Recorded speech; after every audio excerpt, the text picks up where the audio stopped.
Ok, el día de hoy ya vamos a empezar con el contenido del tercer parcial. Así que bien, el primer tema, según la planificación, es distribución muestral y seguidamente de distribución muestral de la media de una población normal con varianza conocida. Ok, en este material número 1, si ustedes lo están leyendo, hay cosas que no vamos a ver, así que no vamos a saltar todas esas partes y le voy a decir qué cosas son, ¿sí? Bien, el tema en general es distribución muestral, teoría y ejemplos, dice este material. Así que partimos de dos conceptos que ya deberían de conocer, que lo vimos en el primer parcial, que es el concepto de población y el concepto de muestra. Esto es más que todo un recordatorio, ¿verdad? Una población, ¿se acuerdan que es el conjunto más grande que nos puede interesar a nosotros para una investigación o de que queremos sacar alguna información? Y la muestra es una parte, es un subconjunto de la población al cual pues nosotros vamos a trabajar con ellos, ¿no? Con estos datos. Algo importante es que la muestra debe ser representativa de la población, o sea, lo mismo que pasa en la muestra, perdón, lo mismo que pasa en la población debería de reflejarlo la muestra, ¿sí? A eso se refiere con representativa, ¿verdad? Debería ser representativa. Bien, aquí habla acerca de varias cositas interesantes y es por qué elegimos una muestra y por qué no trabajamos con una población. A ver, ubicémonos primero. Ahorita ya estamos hablando de estadística inferencial, ¿verdad? Estadística inferencial. La estadística inferencial, creo que posteriormente habla de eso. Sí, bueno, creo. La estadística inferencial, si recuerdan ese concepto, lo que hace es, con base a datos muestrales, nosotros vamos a sacar conclusiones eh, para toda una población. Obviamente la población de donde viene esa muestra. Acuérdense que la muestra es una pequeñita parte de la población. Bueno, pequeñita entre comillas, ¿verdad? Eh, la pregunta es, ok, ¿por qué uso una muestra y no uso una población para estudiarla, no? Y bueno, es por varias razones. Primero es por el tiempo. O sea, imagínense que, vaya, usemos como ejemplo Honduras. Ustedes quieren hacer un estudio de lo que ustedes deseen, no es lo mismo encuestar o investigar qué sé yo, a 1,000, 2,000, 3,000 personas que a 9 millones de personas, ¿sí? Así que por tiempo es más corto trabajar con una muestra. Aparte que el costo monetario de eso es bastante alto, ¿no? De estudiar toda una población, el personal que tienen que reunir y todo eso, ¿verdad? Incluso incluso a pesar de que se esté trabajando con toda una población, con los datos reales, por así decirlo, se pueden cometer muchos más errores que trabajando con una muestra, ¿verdad? Así que por eso se opta mejor estudiar una pequeña parte de esa población que toda la población. Obviamente hay estudios que sí lo hacen para toda una población, por ejemplo el censo, ¿verdad? El censo, en teoría, van a todas las casas, cosa que bueno, a mí nunca me han censado, pero, y supongo que a muchos de ustedes tampoco. Así que el censo en teoría es en toda la población, ¿verdad? Bien, así que por eso optamos mejor usar una muestra, una parte de la población, trabajamos con esta pequeña parte y después generalizamos la información acerca de la población, ¿sí? Bien, dos conceptos más que no sé si ya los conocían, pero si no los mencionamos otra vez, parámetro y estadístico. El parámetro es un número que me indica una característica de interés en la población. El estadístico es lo mismo, es un número que me indica a mí una característica, solo que en este caso acerca de una muestra. ¿Sí? O sea, ambos son la misma cosa, solo que el parámetro es para una población y el estadístico es para una muestra. Se usan datos muestrales para calcular un estadístico y se usan datos poblacionales para calcular un parámetro. Bien, ya hemos visto esto, ¿verdad? Los estadísticos y los parámetros, solo que no sabíamos que se llamaban así. Por ejemplo, tenemos la media, su estadístico sería la media muestral y su parámetro es la media poblacional. La desviación estándar o típica, tenemos S, que sería la desviación estándar muestral, y la desviación estándar poblacional, tenemos la proporción muestral y poblacional. ¿Sí? Y bueno, estos serían algunos ejemplos de estadísticos y parámetros. Hay más, diferencia de medias, diferencia de proporciones, ¿verdad? Hay más. Bien, otro concepto, bueno, estos conceptos ya los conocen, la estadística descriptiva, estadística inferencial, así que nos vamos a saltar esa parte. Y bueno, acá está un gráfico interesante que nos muestra básicamente el proceso que estamos viendo actualmente, ¿verdad? O sea, tenemos la población y queremos conocer algo acerca de esta población. Eh, Cuando digo población, no se imaginen solo personas, ¿verdad? Pueden ser bacterias o lo que sea, ¿verdad? Hormigas, lo que ustedes se imaginen, bueno, no se imaginen, sino que lo que ustedes les puede interesar estudiar puede ser una población de sillas, de mesas, de vehículos, lo que sea, ¿verdad? Depende de su área de estudio también, ¿verdad? Si son de sociales, pues si son personas, pero si están en el área de salud, como les digo, pueden ser bacterias, lo que sea. Así que bien, tenemos la población, que es el conjunto más grande que nos interesa estudiar, y de esta población, a través de una técnica que se llama muestreo estadístico, vamos a elegir una muestra. La muestra queremos que sea representativa de la población. En la muestra nosotros hacemos nuestros cálculos, ¿verdad? Nuestros cálculos estadísticos, usando la estadística descriptiva, y a través de la estadística inferencial, nosotros hacemos pues la inferencia, ¿verdad? O la generalización de las conclusiones que nosotros obtuvimos en nuestra muestra, ¿verdad? Básicamente ese sería el proceso que nosotros o que ustedes estarían haciendo, ¿verdad? Así que la estadística inferencial es la que les va a permitir generalizar las conclusiones que ustedes obtuvieron en su muestra, ¿verdad? Los estudios que ustedes hayan hecho en su muestra. Bien, para esta estadística inferencial es necesaria obviamente toda la teoría de probabilidad que nosotros vimos previamente. Así que en este tercer parcial, todo lo que vimos de probabilidad, bueno, casi todo lo van a necesitar, ¿sí? Lo van a necesitar. Así que bien, este gráfico está bastante bien porque básicamente resume todo lo que estamos haciendo en la clase, ¿sí? Todo lo que estamos haciendo en la clase es para esto. Bien, este tema es el que no aparece, ¿verdad? Aquí en la planificación, que son técnicas de muestreo. O sea, ¿cómo elijo yo una muestra? Esto lo voy a decir solo habladito, platicadito. Y es que hay una teoría completa para las técnicas de muestreo, el cómo tomar una muestra que sea representativa. Tenemos el muestreo aleatorio, que es el elegir al azar los elementos. El muestreo sistemático, que pues aquí el primero se toma al azar, pero los posteriores se toman usando una fórmula, creando un patrón. Tenemos el muestreo estratificado, que nosotros eh, eh, tenemos una población dividida en grupos y pues nosotros aprovechamos el hecho de que estén divididas en grupos para tomar elementos de cada uno de ellos. Tenemos el muestreo por conglomerados, que también la población está dividida en grupos, pero lo que hacemos es elegir aleatoriamente los grupos y después de los grupos tomamos los elementos que nosotros necesitemos, ¿verdad? Y bueno, si a ustedes les interesa, pues pueden pegarle una leidita, está muy bien explicado, eso sí me gustó, que tiene acá un ejemplito de cada uno de los tipos de muestreo. Está bastante bien, ustedes lo pueden leer.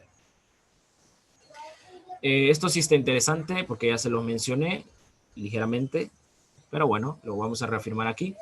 Cantidad de muestras posibles, ¿verdad? En este caso es un cálculo numérico que ustedes hacen o que hacemos para saber cuántas muestras nos pueden salir de una población de tamaño n, ¿verdad?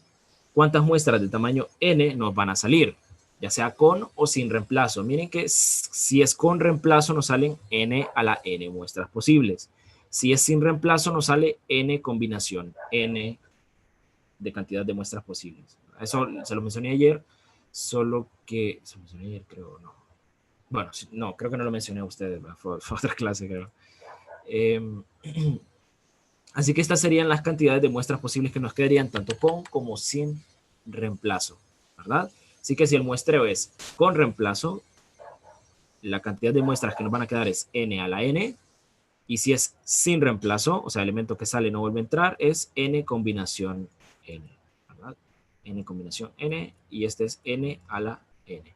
Y nos dan acá un ejemplo, ¿verdad? Supongan que tenemos una población de solo 10 elementos y queremos tomar una muestra de tamaño 3. La pregunta es, ¿de cuántas maneras posibles puedo tomar una muestra de tamaño 3? O cuántas muestras posibles de tamaño 3 me pueden salir, que es lo mismo, ¿verdad? Si es con reemplazo, pues sería 10 al cubo, ¿verdad? Sería 1000. Y si es sin reemplazo, sería 10 combinación 3, que es 120. 120. Así que es solo para saber cuántos elementos, cuántas muestras posibles nos van a quedar. ¿Para qué queremos saber esto? Bueno, es porque ya vamos a ver, lo vamos a ocupar esto, ¿verdad? Así que bien, ahora sí, ¿verdad? Ya llegamos a lo que nosotros andamos, el tema principal, el tema estrella, y es la distribución muestral, ¿verdad? Distribución muestral. ¿Qué es una distribución muestral? La definición sencillita es esta que está aquí. Una distribución muestral es una distribución de probabilidad. ¿Se acuerdan que es una distribución de probabilidad, verdad? Una distribución de probabilidad es una tabla o una fórmula que a cada valor de X le asigna una probabilidad. Por ejemplo, la distribución de probabilidad binomial, la distribución de probabilidad normal, ¿sí? Ambas son distribuciones de probabilidad. O las que hicimos al inicio, ¿se acuerdan, verdad? Donde tenemos una tablita, donde tenemos X, y acá a la parte teníamos la probabilidad de que X tomara un valor específico, ¿verdad? Y acá pues encontramos los valores de X, 1, 2, 3 o lo que sea, y acá le poníamos la probabilidad de cada uno de ellos. A esta tablita, ¿cómo se le llamaba? Distribución de probabilidad, por si no se acordaban. A esta tabla se le llama distribución de probabilidad. Ok, así que una distribución muestral es una distribución de probabilidad, ¿sí? Eso para empezar, es eso. Es una tablita o es una fórmula que nos permite calcular una probabilidad para cada valor de X. Bien, pero ¿por qué se llama distribución muestral si es una distribución de probabilidad? Ah, bueno, es porque lo que cambia es esto. La variable aleatoria que nosotros tenemos en nuestra tabla o en nuestra fórmula no es cualquier cosa, o sea, no es la altura de una persona, no es la cantidad de éxitos, como en la binomial, no es cantidad de hijos varones que nacen, no, ¿verdad? Nuestra variable aleatoria es algo muy especial. ¿Y qué es? Es un estadístico. ¿Ok? O sea, me está diciendo esto entonces que una distribución muestral es una tabla de este tipo, solo que en vez de una X cualquiera, puedo tener una media como variable aleatoria, ¿no? O sea que acá serían los valores posibles de la media y acá sería la probabilidad de que la media tome un valor específico. O sea que aquí puede haber también una varianza muestral, ¿sí? O una desviación, o puede haber incluso una proporción muestral. Y me puede interesar calcular la probabilidad de que la varianza valga tanto, o la probabilidad de que la proporción muestral valga tanto, ¿sí? O sea, una distribución muestral es una distribución de probabilidad donde la variable aleatoria al cual se le hace la tabla es un estadístico. O sea, es una proporción, una varianza, una desviación o una media. ¿Sí? Así que es un concepto sencillo de entender si se acuerdan perfectamente que es una distribución de probabilidad. ¿Sí? Y acá nos dice observación, el estadístico se comporta como una variable aleatoria, es porque el estadístico en este caso es nuestra variable aleatoria. ¿Sí? Ok, sigamos. Y aquí inmediatamente nos dan ya un ejemplo. ¿Sí? Un ejemplo. Dice, suponga una población de 5 niños con edades de 10, 11, 12, 12 y 14. Encuentre todas las muestras posibles de tamaño 2 que se pueden extraer sin reemplazo de esta población. ¿Sí? Sin reemplazo de esta población. Ok, para todo ejercicio que nos pida encontrar una distribución muestral,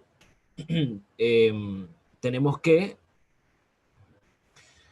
como paso número 1, encontrar todas las muestras de tamaño n, ya sea con o sin reemplazo, dependiendo cómo nos los pide el ejercicio, ya sea con o sin reemplazo, ¿verdad? O sea, paso número 1, encontrar todas las muestras posibles de tamaño n, con o sin reemplazo, dependiendo de lo que pida el ejercicio.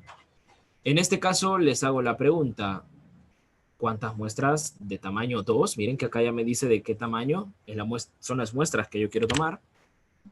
Son de tamaño 2. La pregunta es, ¿cuántas muestras posibles de tamaño 2 yo puedo elegir de esta población de 5 niños? Bueno, fácil, como es sin reemplazo, me van a salir 5 combinación 2. 5 combinación 2. Bueno, no tengo calculadora a mano. Vamos a ver si por acá está la respuesta. Bueno, son 10, dice aquí. Son 10, ¿verdad? Así que me van a quedar 10 muestras posibles. Eso ustedes háganlo en la calculadora y verifiquen que efectivamente de 10. ¿verdad? De 10. 5 combinación 2, verifiquen que de 10. Así que este sería paso 1, ¿verdad? Encontrar todas las muestras posibles de tamaño 2. Okay. Son 10 las que me van a quedar. Así que ahora lo que toca es encontrar cuáles son esas 10 muestras. ¿Sí? Encontrar cuáles son esas 10 muestras. Así que, bueno, a encontrar esas 10 muestras, ¿no? Tenemos que sería, bueno, acá está pues 10,11, 10,12, 10,12. Acá son dos personas distintas, ¿verdad? 10,14. Después 11,12, 11,12, 11,14, después 12,12. Ah, sí, porque las personas son diferentes, ¿verdad? 12,12. Sí, disculpe que Dígame. le interrumpa, pero ¿cómo tenemos que meter nosotros eso en la calculadora para obtener el resultado? No entendí. ¿En cuál? 5 combinación 2. ¿Sí? Lo escribe tal como lo ve. Sería, escribe el 5 en su calculadora, después presiona el botón NCR, que está en la parte superior izquierda, NCR. En la pantalla le va a aparecer una C, y después presiona usted el 2. Y después presiona el botón de igual, y esto debería darle el valor de 10. O sea, es el Ya, mismo que ya. usamos en la binomial, ¿verdad? ¿Se acuerda? Sí, Sí, sí, que sí, verdad. gracias. Excelente. Bien, así que sale 10. Y después lo que toca, lo que les toca a ustedes es encontrar todas las muestras posibles, sin reemplazo, ¿sí? Sin reemplazo. Mucho ojo con eso. Mucho ojo con eso. Son sin reemplazo. Eh, el truco, hay una forma fácil de encontrar esto, va a llevar bastante tiempo, pero lo voy a explicar aquí. Es que si nos piden muestras de tamaño 2, son fáciles de encontrar cuáles son las muestras posibles, tanto con como sin reemplazo. Y es, uno escribiendo los valores posibles, acá vamos a escribir 10, acá sería, no voy a escribir con espacio, eso va un poco, 10, 11, no, tampoco, 10, 11, 12, 12, 14. Acá igual, 10, 11, 12, 12 y 14.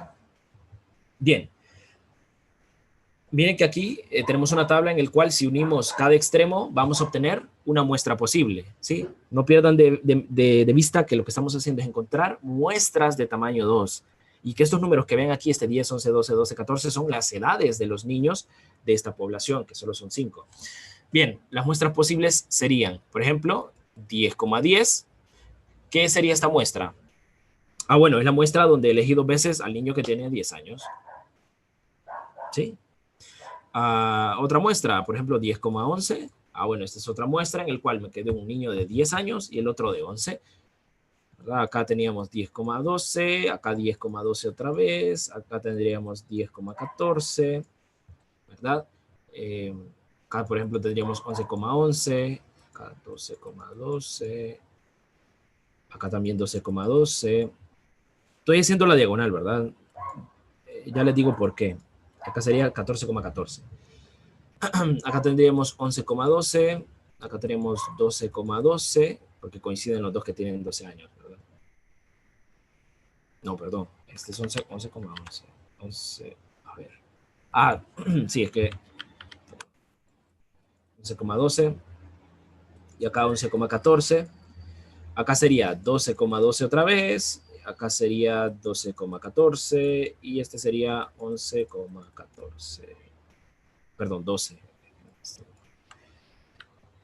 Este sería 12 siempre, ¿verdad? 12,14.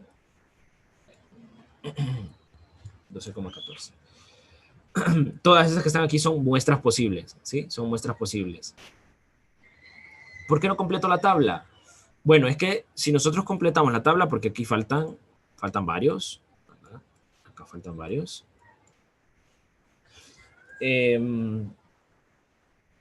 Si nosotros completamos la tabla, las muestras que obtenemos son un total de ¿cuánto? De 25, ¿verdad? O sea, 5 filas, 5 columnas, 25. ¿Sí? 25 muestras posibles. Pero esas muestras posibles, esas 25 corresponden al muestreo con reemplazo, ¿verdad? Si lo hacemos con reemplazo, dice que es n a la n, ¿sí? Cantidad de muestras posibles.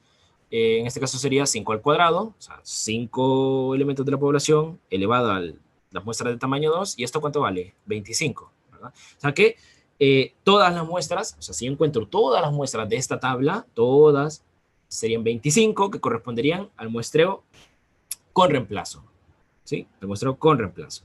Pero en mi ejercicio dice que es sin reemplazo, ¿sí? Es sin reemplazo. Así que aplicamos lo siguiente, eliminamos la diagonal, ¿sí? Tacho yo la diagonal aquí, la elimino, por así decirlo, la elimino. Y todos los elementos que estén en la parte superior de la diagonal son las muestras sin reemplazo, ¿sí? Serían las muestras sin reemplazo. Y pueden verificarlo, miren, 10,11, que es la primera que está aquí, 10,12, que es la segunda que está aquí, 10,12 otra vez, que es la tercera, 10,14, que sería esta que está aquí, 11,12, 11,12, 11,14, 12,11, perdón, 12,12, puse 12,11, ¿verdad? 12,12, es el 12 de acá arriba. Este, 12,14 y por último 12,14. Miren, 12,14, 12,14, dos veces. Así que esta sería la forma más fácil de estar encontrando todas las muestras, bueno, fácil entre comillas, ¿verdad? Sin reemplazo, ¿verdad? Encontrarlas sin reemplazo. Así que elaborando esta tablita nos salen tanto con como sin reemplazo, ¿sí? ¿Por qué tacho la diagonal? Bueno, porque el muestreo es sin reemplazo. Acuérdense que sin reemplazo, ¿qué quiere decir? Bueno, que el niño de 10 años no me puede salir dos veces en la misma muestra, ¿sí? Que el niño de 11 años no me puede salir dos veces en la misma muestra, ¿sí? Que el mismo niño que tiene 12 años no me puede salir en la misma muestra. Si bien vemos un 12,12, recordemos que hay dos niños que tienen 12 años. Así que en este caso sería uno de los dos que tiene 12 y acá sería el otro que tiene 12. ¿Sí? Son distintas personas. A pesar que veo el mismo número, son distintas personas. Así que la diagonal no puede ocurrir. Y debido a que el muestreo es sin reemplazo, 11,10 se considera igual a 10,11. Por eso es que no tomo en cuenta la diagonal o los elementos que están debajo de la diagonal tampoco, porque el muestreo es sin reemplazo. ¿Sí? Sin reemplazo. O sea que al darle vuelta se consideran el mismo. O sea, siempre es el niño que tiene 11 y el niño que tiene 10. ¿Sí? Así que por eso no, tampoco incluye la diagonal, perdón, lo que está debajo de la diagonal. Sí, lo que está debajo de la diagonal. Ok, así que estas serían las muestras posibles de tamaño 2, extraídas de una población de 5 elementos. Ok, ese sería nuestro segundo paso, si quieren verlo de esa manera. Encontrar las muestras posibles. Siguiente paso, calcular el estadístico de interés para cada muestra. En este caso, el estadístico de interés, pues es la media, ¿verdad? Es la media, que debería decirlo en el enunciado, ¿verdad? Debería decir, encuentre, bueno, es que el enunciado va paso a paso, pero bueno, encuentre la distribución muestral de la media, ¿verdad? Debería ser el enunciado. Ok, siguiente paso, que sería el número 2 o 3, dependiendo de cómo lo vean, sería encontrar el estadístico de interés, o el estadístico que me pidan encontrar a mí, la distribución muestral. Así que encuentro ese estadístico para cada muestra. Si es la distribución muestral de la media, pues encuentro la media de cada muestra, ¿verdad? En este caso sería pues sumar 10 más 11 entre 2, que es la media, ¿verdad? Que sería sumar los elementos que están en la muestra entre la cantidad de elementos que sumé, ¿verdad? Así que hacemos lo mismo para todo el resto de elementos o todo el resto de muestras. Calculamos la media de cada una de ellas, sumando y dividiendo entre 2. ¿Sí? Así que esa columnita que está aquí serían todas las muestras posibles, perdón, serían todas las medias de estas muestras posibles, ¿verdad? Bien,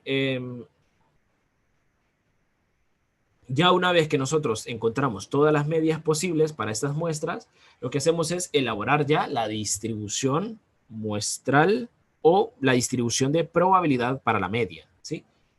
Aquí ya se parece a lo que hemos hecho en este parcial número 2.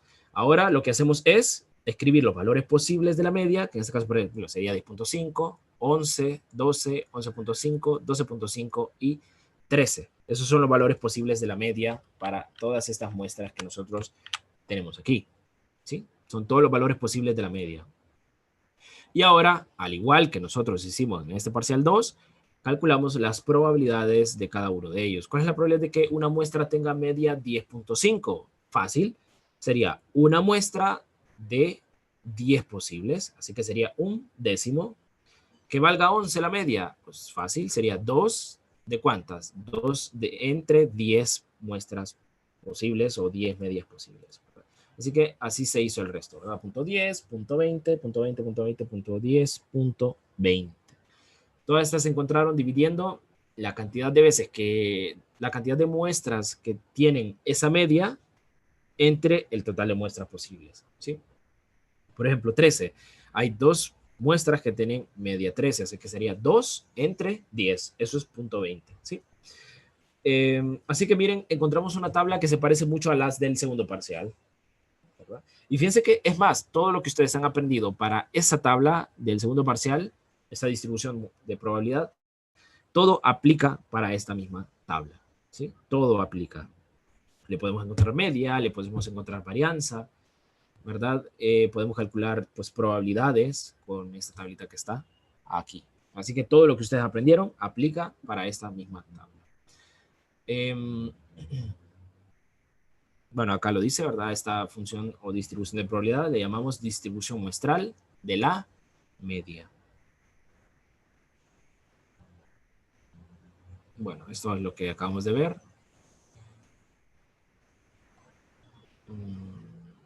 Bueno, hubiese sido interesante que nos mostrara. Ah, bueno, sí lo muestra. Bueno, vamos a ver eso primero y después volvemos a la diapositiva anterior, que esto es interesante. Bueno, esto es lo interesante. ¿Qué tiene de especial esa tabla? O sea, ¿por qué la encontramos? Bien, y es que pasan cosas muy interesantes. Primero que todo, calculamos la media poblacional y calculamos también la varianza poblacional, ¿sí? Aplicando las fórmulas respectivas. Ustedes lo pueden hacer en la calculadora, no hay ningún problema. Pero bueno, esto es más que todo para ver un poco el alcance que tiene esta tabla o el poder o la utilidad que puede tener esta tabla. Bien, en este caso la media es 11.8 y la varianza poblacional, o sea, calculándolo de esto que está aquí, es 1.76, ¿verdad? Ok. Algo interesante de esta tabla y algo de mucha utilidad es que si ustedes le calculan la esperanza de la media, la esperanza de la variable, en este caso la variable es la media, si ustedes calculan la esperanza de esta variable con la formulita, ¿se acuerdan, verdad? Que es multiplicar la parejita de valores e ir sumando esos productos. Si ustedes hacen eso, pasa algo interesante y es que este valor, esta esperanza, coincide con la media poblacional, ¿verdad? Si ustedes aplican la formulita, esta media, la media de esta tabla, que por cierto, el símbolo que también se usa y el que más se usa es este, son lo mismo. La esperanza o la media de esta tabla coincide con la media poblacional y ese es un resultado muy, pero muy interesante, muy útil, ¿verdad? Así que la media de la tabla coincide con la media poblacional. Excelente. Tenemos un resultado. Perdón, este no es el resultado es este. Que la media de la media, o sea, la media de la distribución muestral de la media es igual a la media poblacional, ¿verdad? Y este resultado es muy importante. De hecho, acá lo remarca, ¿verdad? La media de la media, o sea, la media de la distribución muestral de la media coincide con la media poblacional. Y hay otro resultado interesante también. Y es que si ustedes le calculan la varianza a esta tabla, perdón, la varianza. Si ustedes le calculan la varianza a esta tabla, la varianza de la media, que se escribe de esta manera, para no confundirla con la varianza poblacional, ¿sí? No confundir esta varianza poblacional con esta varianza, ¿sí? Esta es la varianza de la distribución muestral de la media, por eso le ponemos el símbolo ahí abajo de la media, ¿verdad? Si usted le calcula la varianza a esta tabla, no nos queda que la varianza de la media es igual a la varianza poblacional. No nos queda. Sino que nos queda esto que está aquí. O sea, la varianza de esta tabla es igual a la varianza poblacional dividido entre el tamaño de las muestras que nosotros tomamos. Ojo, eso si el muestreo fue hecho con reemplazo. ¿Sí? Esto si el muestreo fue hecho con reemplazo. ¿Verdad? Si el muestreo es hecho con reemplazo, se cumple esto. También se cumple esto, obviamente. Que la media de la tabla es igual a la media poblacional. Ahora, si el muestreo es sin reemplazo, si el muestreo es sin reemplazo, esto es verdad también. Esto es verdad también, o sea, esto se mantiene. Ahora, si el muestreo es sin reemplazo, esto ya no es verdad. Esto ya no es verdad. ¿Sí? ¿Es cierto? Si el muestreo es sin reemplazo, lo que se cumple es esto. Es que la varianza está dividida entre n por un factor de corrección, que sería n entre n menos 1. ¿Sí? Esta es la relación que se cumple entre la varianza de esta tablita y la varianza de la población. ¿Sí? La varianza de la población. Así que bien, igualmente, a partir de la varianza de esta tablita, pues podría yo conocer la varianza de la población de donde fue sacada esta tabla. ¿Sí? De donde fue sacada esta tabla. Con un simple despeje yo puedo despejar para esta cantidad, yo puedo despejar para esta cantidad y perfectamente puedo encontrar una varianza poblacional, conociendo esta tabla, conociendo la distribución muestral. También puedo conocer la media poblacional simplemente conociendo esta tabla. Así que lo importante aquí es que a partir de esta tabla puedo deducir el valor de la media y el valor de la varianza, despejando de alguna manera, ¿sí? Un resultado muy, pero muy útil. Acuérdense que lo que estamos buscando es parámetros, ¿sí? Lo que estamos buscando es información poblacional a partir de información muestral. Recuerden lo que hablamos al inicio de esta charla. Tenemos la población, de la población sacamos una muestra y de la muestra, pues generalizamos información a la población. En este caso, generalizar pues sería decir cuánto vale una media y cuánto vale la varianza de esa población, ¿verdad? Pero hay un pequeño problema con esto que estamos haciendo aquí. Y es que encontrar esta tabla en sí, a ver, la tabla es muy útil, ya vimos, ¿verdad? La tabla es muy útil y es excelente tenerla. Pero el problema es que para obtener esta tabla, uno, necesita obtener la población, ¿verdad? Y dos, es muy difícil encontrar esto en la vida real. Porque en este caso, miren que solo teníamos 5 niños y las muestras eran del tamaño 2. Pero pónganse un ejemplo un poco más realista. Una población, perdón, de tamaño 100.000 y yo quiero tomar muestras de tamaño 100. Imagínense estar encontrando esta cantidad de muestras posibles para elaborar esta tabla. ¿Sí? ¿Por qué voy a hacer eso? En vez de mejor trabajar con los 100.000 y directamente encontrar la media y la varianza de esa población. Así que se vuelve ridículo encontrar esta tabla. ¿Sí? Se vuelve algo inútil encontrar esta tabla. Así que la utilidad que le acabamos de encontrar se vuelve inútil. O no, ¿verdad? O no. No se vuelve inútil debido a que lo que hacemos nosotros en la vida real no es encontrar la tabla.